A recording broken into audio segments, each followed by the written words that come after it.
You might be a country which brutalizes 1.4 billion people. You might be a country which considers itself the center of the world and the leader of the world community in the 21st century. You might be a country which bullies all its neighbors. You might be a country which seamlessly takes on feeble democratic leaders of the United States. You might be a country which has the world's largest navy. You might be a country like China.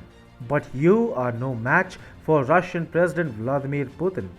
Putin can have China whole for breakfast, lunch, and dinner and not feel sorry about it. Putin can end Xi Jinping's career. Putin can make China commit suicide and write its own suicide note. And Putin is doing just that. Hi and welcome. This is TFI Global, the foreign affairs and geopolitical analysis arm of the TFI Media Group. I am your host Sanbir Ranhotra, and in this video I will tell you how China, led by Xi Jinping, is walking straight into a death trap laid by Russian President Vladimir Putin. Let's begin. IUU fishing. The term stands for illegal, unreported and unregulated fishing. The biggest IUU fisher of the world is China. The Chinese have an unnaturally voracious appetite for fish and marine life.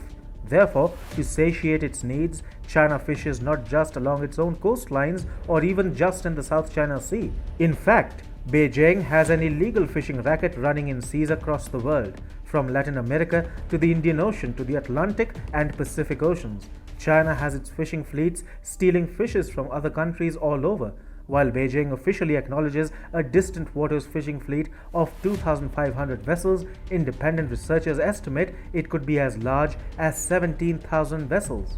China is on the constant lookout for new avenues for fishing. The Arctic is one such region which China wishes to exploit for its marine life. China likes to call itself a near-Arctic state. That China is as far away from the Arctic as Poland is a separate matter altogether. Nevertheless, China considers itself to be a major player in the Arctic and expects to be involved in all major decisions taken by the world community for the melting region.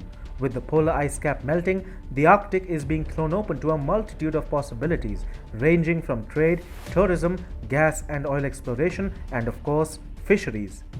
Therefore, China has been included in a major intergovernmental setup which will deliberate and work out the various fishing quotas for countries interested in the Arctic. According to Nikkei Asia, the US, China, Japan and Russia are among the countries planning to conduct joint research on fishing in the Arctic Ocean in a step towards setting forth international rules. The joint research aims to track the type of fish in the Arctic and their current catch levels. If a fish stock is deemed sufficient, a rule will be issued to allow commercial fishing within set quotas. The aim of the member states is to promote sustainable fishing.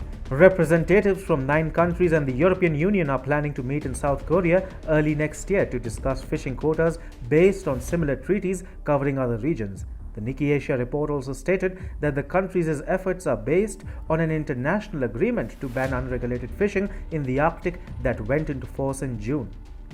Make no mistake, as the country which shares the largest border with the Arctic, Russia is the undisputed king of the region. Without Russia's approval, no such intergovernmental body would have been able to set foot in the Arctic. Since China calls itself a near-Arctic state, when Russia must have got China on board with the intergovernmental bloc, it must have been an ego issue for Beijing. As a proclaimed near-Arctic state, it cannot decline participation in the deliberations of fishing rights and quotas which are to come into effect in the near future. If it did decline, the world community would realize that Chinese assertions of being a near-Arctic state are empty rhetoric and nobody would consult the country regarding Arctic-related issues in the future. So, Russian President Vladimir Putin really laid out an unavoidable trap for China. Now, as a member of the Arctic fishing bloc, of which Russia, the United States, South Korea, Canada, and other nations are all members, China will have to adhere to the fishing quota and regulations set by the collective group, failing which Beijing will antagonize Russia severely, something which it cannot afford. Therefore, China is walking into a death trap, willingly so, because the trap laid by Putin is just too perfect to be evaded. The biggest IUU fishing entity in the world will now be forced to follow rules in the Arctic. This is some grand strategizing by Putin at play right here. Vladimir Putin knows what China is up to in the Antarctic.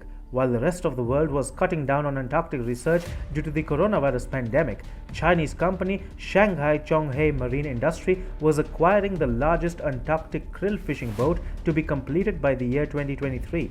Krill, a tiny crustacean crucial to the Antarctic ecosystem as it forms a diet of several creatures in the region, is already in danger due to the increasing global demand. And now, Beijing wants more of it because krill is used as oil and feed in China. China can irreparably hurt the Antarctic ecosystem through overfishing. Russia will not allow China to have its way in the Arctic, and therefore, to neutralize the Chinese threat, Putin laid out a trap for Xi Jinping in which the despot walked right in. Now, Putin is making China write its own suicide letter.